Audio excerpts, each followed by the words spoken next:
Here's what it actually costs Americans to live in Portugal, and the numbers might surprise you.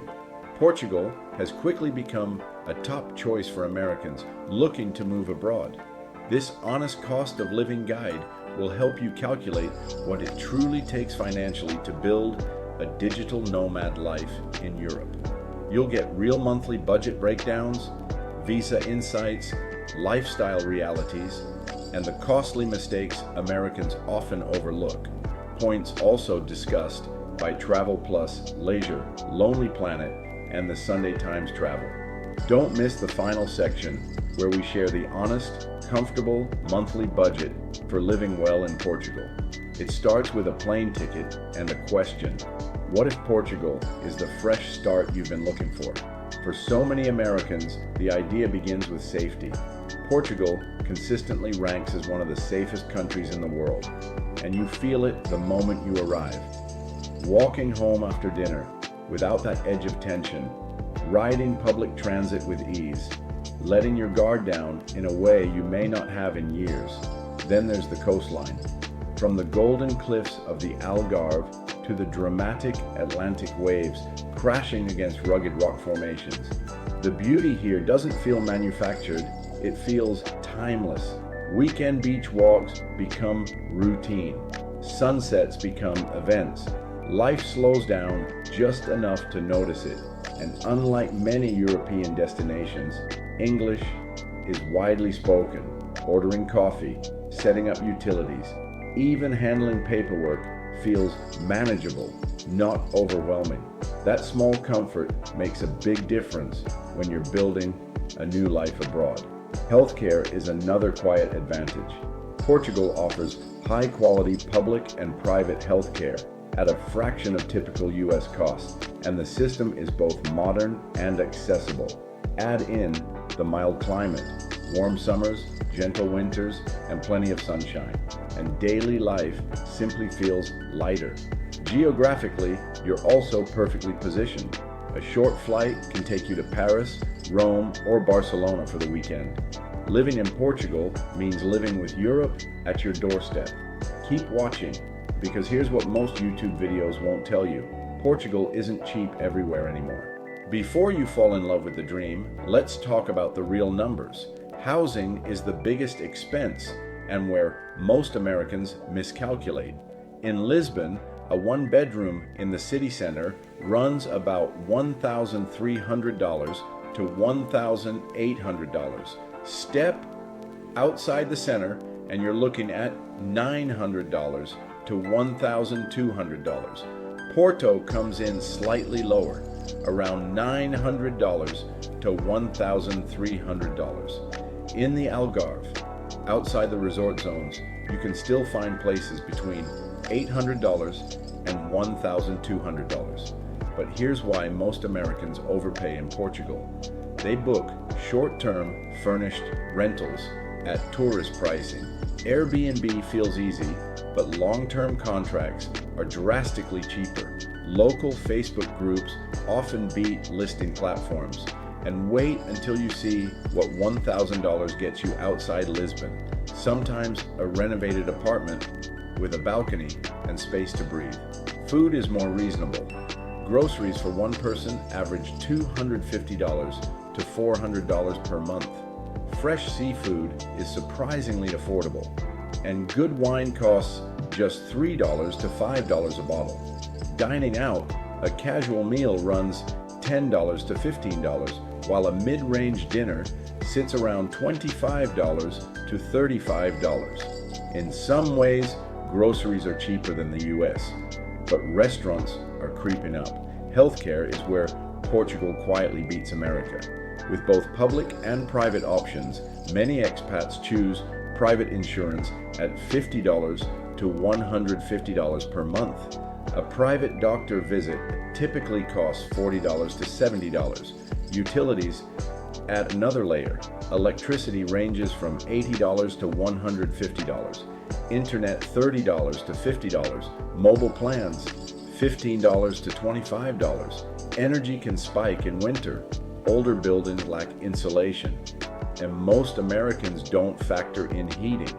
Transportation, A monthly transit pass is $40 to $60. Gas is expensive, and used cars cost more than in the US. The surprise, you might not need a car at all. Make sure to watch all the way through as we compare lifestyles depending on budgets. The truth is, your experience in Portugal changes dramatically depending on your monthly number.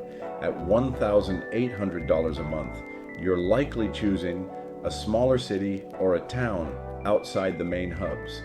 Think Coimbra, Braga, or parts of the Algarve away from the resorts. You'll have a modest apartment, clean, functional, maybe not newly renovated, and you'll live comfortably, but with intention. You'll cook most meals at home, track utility usage in winter, and plan your travel carefully. It's doable, peaceful even, but there isn't a lot of financial wiggle room. At $2,500 a month, life opens up. Outside Lisbon, this budget gives you a genuinely good lifestyle. You can rent a well-located, updated apartment in Porto or a desirable coastal town. You're eating out once or twice a week without stress. There's room in the budget for weekend trips, Spain, Italy, France, and you're not constantly checking your bank balance before saying yes to plans. This is where many expats feel the sweet spot. At $3,500 a month, you're playing in Lisbon territory. Now you're looking at prime neighborhoods, walkability, maybe even a view. Dining out becomes routine, not a treat. Travel is regular. You're enjoying the capital's energy without feeling squeezed by rising rents.